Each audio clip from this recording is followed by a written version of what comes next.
Next, I would like to move on to the open mic and discussion time. If you have, we will have Professor Winspan. He's gonna show us a video about how the budget cut impact immigrant students, ESL students, those students who are not able to understand English or they are not able to speak English well, how the ESL program have helped them, and if there is a budget cut, it's going to directly impact this program, and we have a really good video to show you.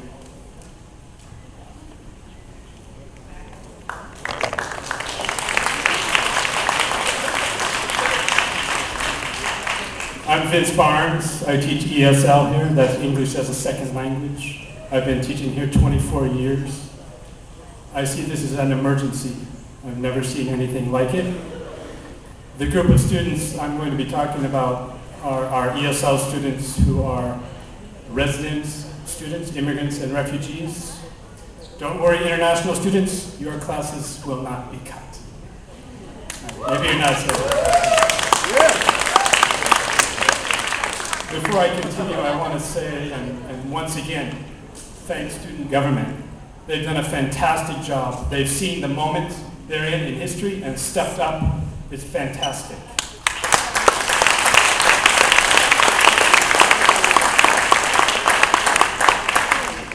For various reasons that I can't go into due to time, the ESL classes for resident immigrant students are being targeted around, not just at Shoreline, but the state. And we have to understand what that means. What will be lost if these classes are cut? This short video will give you a little bit of a sample of that, but it's really far bigger than that. This is a video of a former student here at Shoreline. Basically, he will tell his own story through the video. I won't add anything else to that, so let's just start the video. And Andy, is that ready to roll?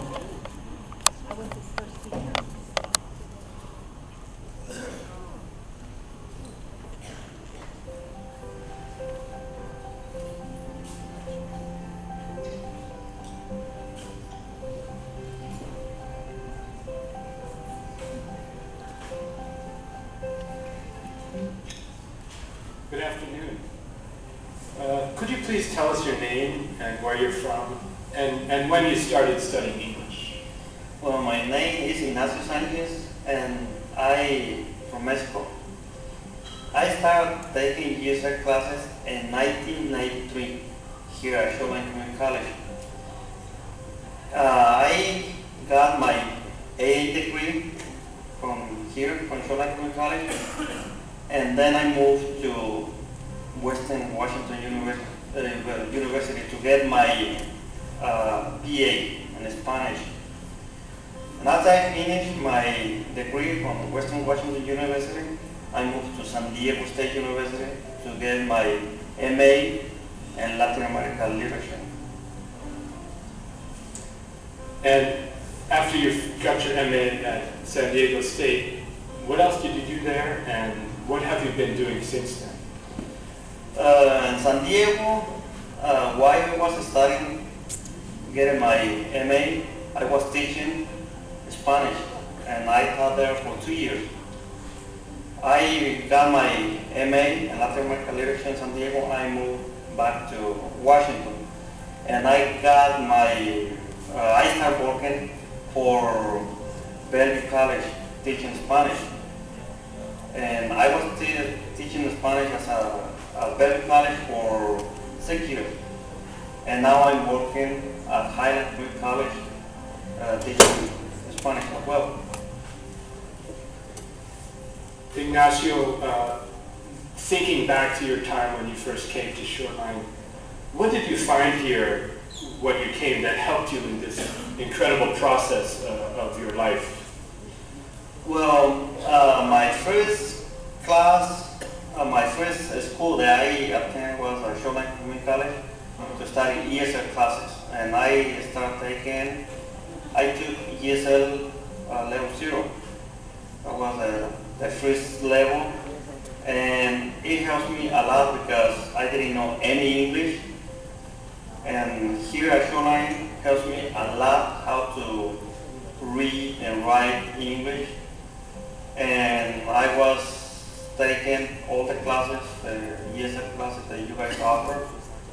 and it helps me a lot, improve my life. Now I know how to communicate with people. I still have my accent, but at least I can communicate with the people. And the classes that you guys offer here are amazing. They really, really help me. And also, since in this college we have a different culture, people from different countries.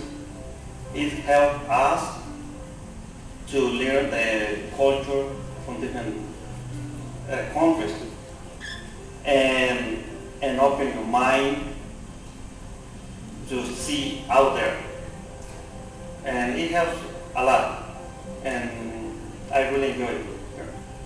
Ignacio, do you ever think if there had been no Shoreline Community College and no ESL program, what would have happened to you? I couldn't be in the position where I am right now. So let's imagine if we didn't have a Shoreline, or let's say if we have a Shoreline but not ESL classes, that will be a big disadvantage for me, because we can have a book at home that you can read yourself, but you need a teacher to teach you, to explain the grammar, to explain all the questions that you have.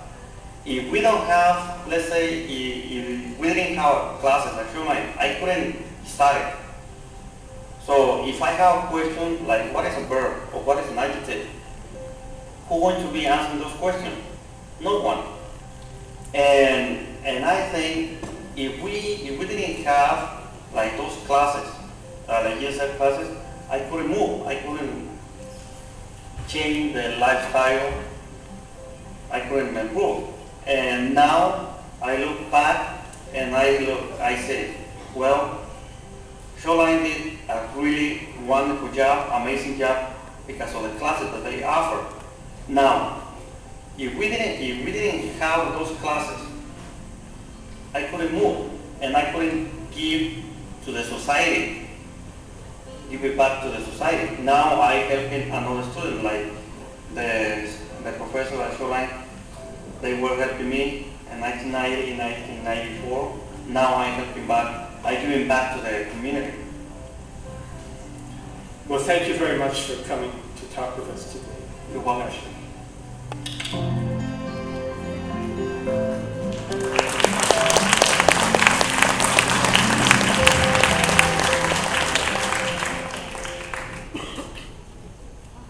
I just want to say a couple more things. One, this is one voice out of 10,000. There are 10,000 people who have similar experience to Ignacio, who came through our programs, which helped them get ahead. And I would hate to see that the next 10,000 don't have the opportunity. I want you to remember these students when you go out to advocate their hidden voices. Sometimes they're not ready or don't know how to speak for themselves. When you go to Olympia and you're arguing against tuition increases, please argue for these students also. They're part of the fabric of our society. Thank you.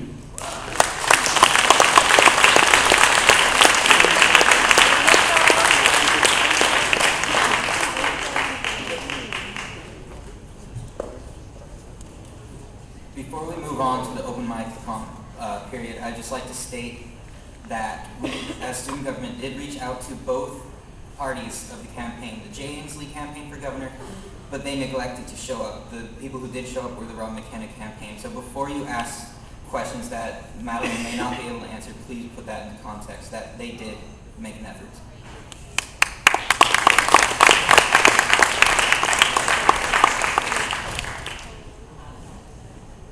And now it's time you apply what you have learned throughout your academic years, and you learn what you learned throughout the advocacy workshop this morning. If you would like to share your opinion with the audience, I would like you to come up here and say something. Is anyone interested to come up here and say your opinion about the budget cut in higher education? Thank you.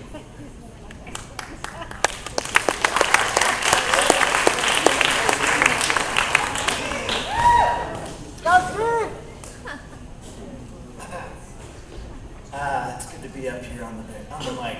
It's about time. My name is Steve. I'm happily unemployed. I'm a 99%er. I'm a DECA. I'm Phi Theta Kappa, and I'm mad. So, a few weeks back, student leadership got up here, and you guys did a bang-up job for about an hour, telling us about the cuts. And Mr. Lambert was up here, and he spoke about what's going to happen. It's already happened. Okay. That happened this year at UW. They raised tuition something to the tune of 18 to 20%. We're being reactive to a situation that's going to require us to do something now. Okay, we can't wait for another 6 months to do a vote, but there's other ways to raise revenue. Okay, we need to raise revenue, cut expenses. That's a simple business term that has been drilled into my mind for the last 2 years. And hopefully I'll stay for another third year just to torture some more of you. But the thing is, we need to raise some rates around here. And I apologize if I don't speak for everybody, but if the state can't help us, then damn it, we gotta help ourselves, okay? I'm sorry, but SSNA rates are at, what, $6 or $7.65, and the state average is $9. Why don't we bump it up to the state average, okay? Let's share some of that cost that's needed to keep our programs here. Tuition, things like that. Some of these rates may need to be raised, and whether you're domestic or international, we're all global. It is not just our problem here at SCC. This is about us taking the initiative to do something for ourselves that some other people or companies, corporations, states, nations are not going to be able to do for us. So we need to be proactive, and we're going to go down to Olympia, and we're going to walk the Capitol, and we're going to have our voice heard. But being everybody in this room right now, your voices are heard. I encourage you to not just talk amongst yourselves, but to talk amongst everybody. And thank you all for your time and for being here, and for the student body for putting on this event, for all the teachers, all the staff here that did these clinics and all these shows around here. You guys, you all came together, and that's what we need to keep on doing, is coming together. So thank you all for being here, and cheers.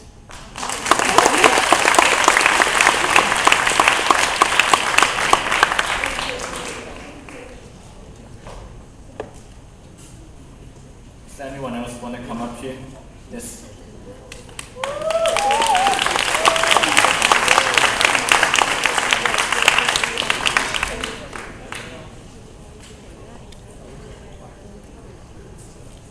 Hi everyone, my name is Elizabeth Hansen, and I've been a professor here since 1992, and I teach the ESL students. I love my job. I'm really wanting to encourage all of you to go to Olympia November 28th. I have a little bit of a different message I'd like you to take. Ask our representatives how this happened. This did not, the US and Europe are in a similar situation. This did not happen by accident, this economic crisis. This isn't an, oops, sorry, we don't have revenue. You need to figure out on your own why this happened, because if we know the reasons for a problem, it leads us to solutions. Thank you.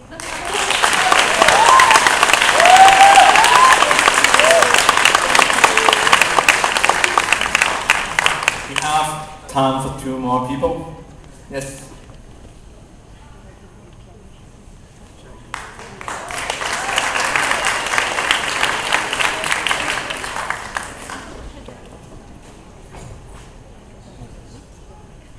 Hello. So I would like to encourage all of you guys to contact your state representatives, both your state senators and your representatives from the House. They will listen to you. They're local. You can get them on the phone, through email, and someone said earlier about talking about some personal stories. That's the kind of thing that will really get people in the state legislature to get on board with helping to save some education funding for our school. But They may tell you that, we need to make some like really tough choices in our state and that, things are getting cut. There's a lot of like healthcare stuff. They're afraid, if we cut the healthcare, people might die, stuff like that. I mean, it's pretty bad. It's getting pretty bad in the state legislature. But there are other options.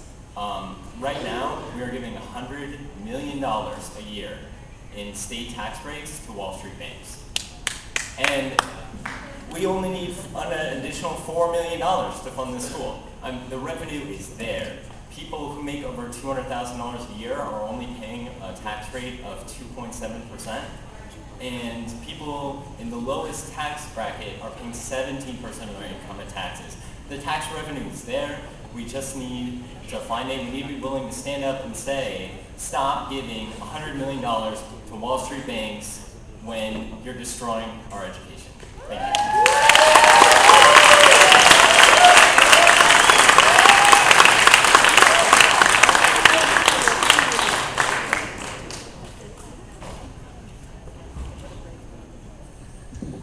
Hi everyone, my name is Bei No Gong. As you can see, I'm an international student, and I just came here. This is my first quarter, and I don't know if this is a good luck or bad luck for me to just came here and there's a budget cut and I need to pay more for my tuition.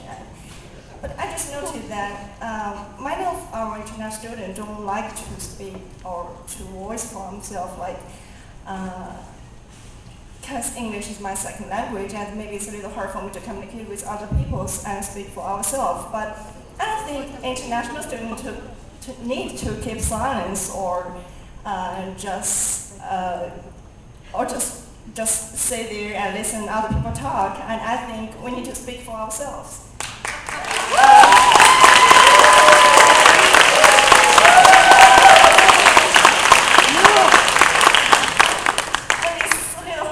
Stand here and speak in front all of you, because maybe you think, oh, it's a little weird for international students speaking English to make some mistakes like that. But yeah, I just want to stand here and talk to all of you and let me know what international students think about that. And we need to, and we want to join you, and we want to do something for our own self, for the budget cut and get a better education and like don't pay more tuition like we already for like 3 times than domestic students. Yeah, we pay a lot. So that's what I have to say here. Thank you.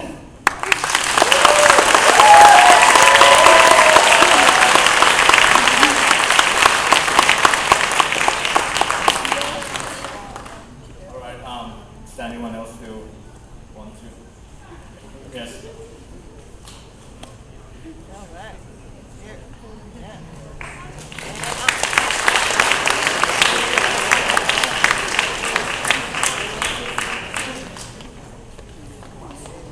Hey everybody, I'm Levon. So I just want to bring up a very important point that I heard one of my classmates bring up right before the governor was speaking. She was saying that we need to have follow-through. So I just want to tell everybody to remember, that after we go to Olympia, it's not over. We have to keep this momentum going. And once we do have what we have, let's keep it there. That's the key. So.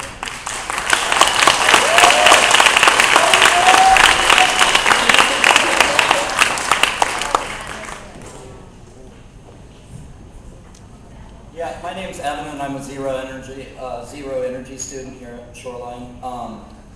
I feel like my generation has been wanting this. I can project my voice. I feel like my generation has been anticipating this movement for a long time and has felt somewhat disempowered with the way that our government has come to be versus what it used to stand for and what it used to be based upon. In continuing with sort of the message that has gone on, I'd like to remind my fellow American citizens that we are not powerless. Get together, do it. Come together, use the information that you've gotten today to make a change. I would also like to say that it is very valid that the international students pay a lot more money for their education than we do. They are a very important part of our economy. They are very important contributors to our society. They live here whether they're citizens or not. They have a great impact, and I would love to further empower all of you to help this system change. I think that we need to ask our legislators what happened to the $1.4 trillion that has been injected into our economy in the past 2 years. The Fed has effectively tripled the amount of money in circulation in the past 3 years.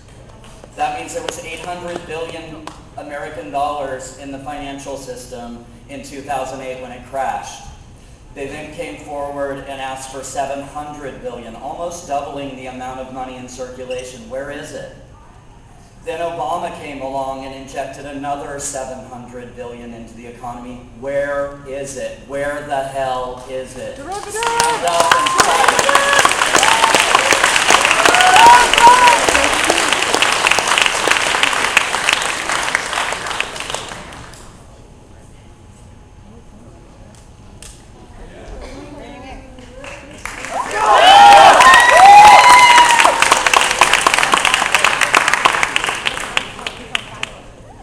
Hey guys, I'm an international student too, and I just want to tell you guys to go to Olympia at November 28th. Like, for example, when your friends owe you $5, you will come and tell your friends like, hey, where's my $5? When you go to McDonald's, if when you buy 2 burgers, they only give you 1 burger, you'll fight for your burger. And that's only for $2, $5. But this time, our tuition has been increased for, I don't know how many percent, but it's like few thousands you have to pay. And if you don't fight for it, why would you fight for the burger?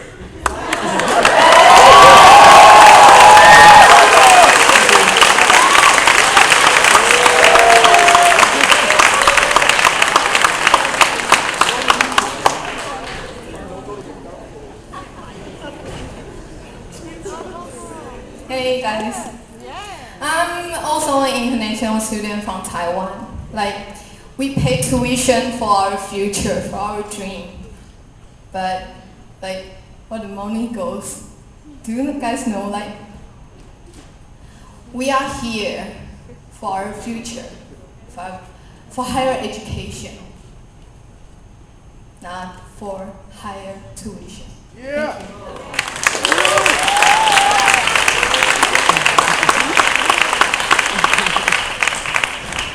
Thank you. Afternoon, everyone. Point to make in terms of writing our legislators, I recommend we focus our attention on the education committees, both Senate and House, because they decide things before it comes to the floor. So if we can get their focus there, we can get the focus before it reaches the whole floor. So I know Paul Shin, the vice chair in the Senate, has taught at college.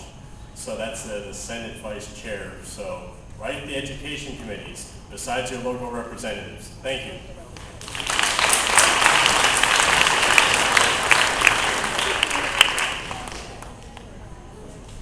My name's Monica Dardis. I'm a future educator and a student here at Shoreline. I just wanted to say that I'm taking an economics class right now with T-Pain, and we were discussing how a large portion of our tax revenue is raised through sales tax, and we have 0% income tax.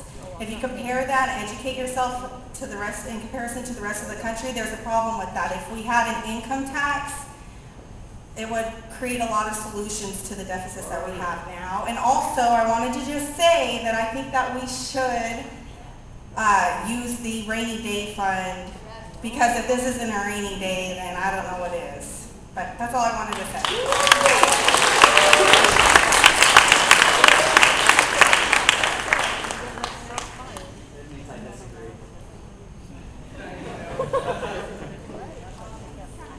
Corporate tax loophole.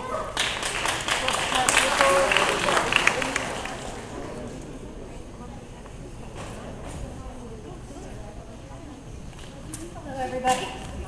I just wanted to go on that same state of mind and just remind people that some of our cuts are going to come out of education no matter what. So while we're out there fighting for our education money, remember that that also affects our social service money, which also affects a lot of students and adults who come to this school and higher education. So just remember that you're doing social service or education. Keeping that in mind, I would just like everybody to go to our rally on November 28th and bring solutions. Don't just ask what our government is going to present as solutions, bring our own solutions. So just keep that in mind while you're asking for what you want. Ask for ways you can get it and present ways that you think you can get it. So we're not just going to go there and ask for things or demand things, but let's bring our own solutions to the table as well, keeping in mind that we are going to have to take some of the cuts. We are going to have to absorb some of that financial effect on us with our own money, inevitably, or we're going to risk social services. So just keep in mind that one of those goes no matter what. Be willing to absorb some of the costs and be willing to bring your own solutions to the table.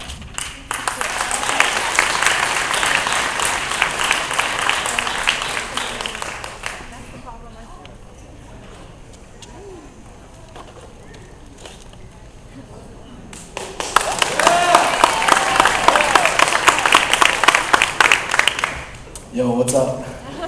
All the community college students, nice to see all of you guys around here.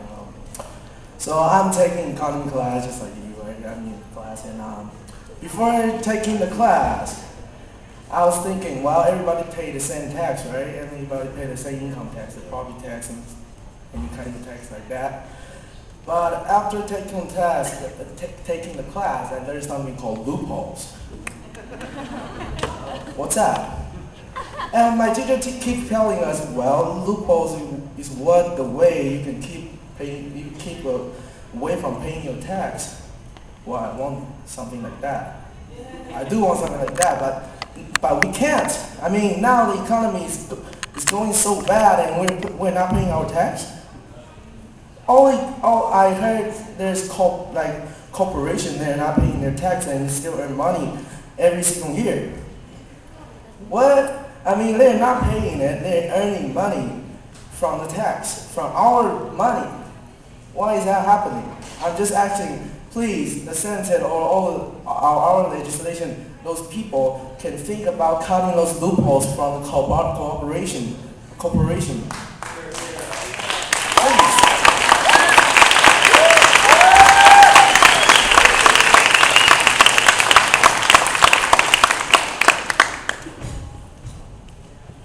Hello? So, as it's been stressed repeatedly, ignorance is not a good thing, and I, for one, am very ignorant about a lot of the local, national, or various other issues. So don't be afraid to ask people. There are people lined up all over there. Ask them, ask your friends, whoever. You can ask me. I've been studying this 3 hours a day for 3 years ever since the banks fell. Please ask her. She knows what's up. Googling something really quick for 5 minutes. It only takes a few minutes a day.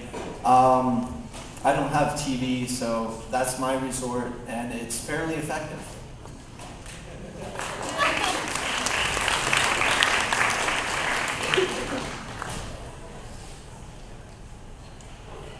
All right, I think it's time. I just would like to remind you that Madeline McKenna, she's still here. If you would like to talk to her in person, you are welcome to. And finally, I would like to tell you that I would like to say something during the open mic too. First, I would like to tell you that I'm an international student too. And second, I'm the student body president. You may ask why I'm working so hard on this, because I know that everyone deserves the right to for education. Yeah. I attend the ESL workshop, Hidden Voice, ESL student budget cut. Some students, they're not even be able to speak English very well, but their program is going to be cut, and how the college is gonna support them, they're gonna change the program to online classes. What do you think about online classes for students who cannot speak or even understand English? It's not college problem, it's the problem from the state or corporations who we need to speak up and tell everyone that cutting funding on higher education it's not the right thing to do because it's gonna affect society in long term. And with only small group of students, our voice not gonna be heard as loud as all of you here stand up together and come with us, join student rally on November 28th. We're gonna go down to rally in Olympia and we're gonna get our voice heard. If you would like to join, I would like to let you know that it's first come, first serve system. You can go to www.chorlai.edu/sba/edu. www.chorlai.edu/sba/budget cut with no S. And you can go to get involved and there is a link that you can sign up.